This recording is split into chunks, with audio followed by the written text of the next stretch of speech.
Well, I don't think people in Scotland will take kindly to somebody who is not prepared to tell us what his plan B is, what currency we would have to replace the pound.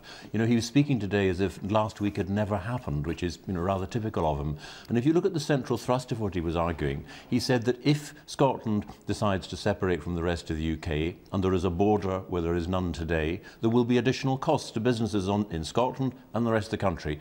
And yes, that of course that is a consequence of independence, but isn't the obvious thing to do if you want to avoid that difficulty is to vote against independence in the first place? What he's saying is his plans will cause immense costs and difficulties for businesses. Then he wants to create something entirely different, which is unacceptable and bad actually for both countries, in order to dig him out of the hole that he's climbed into. So his argument is nonsensical. It is a complete contradiction in terms. If you want to avoid the additional costs for businesses in Scotland and in the rest of the UK, do not vote for separation. The United Kingdom and the pound actually reduces those and creates jobs and opportunities. So the difficulties he's pointing out are entirely of his own making. But that's if you believe currency union is absolutely unworkable.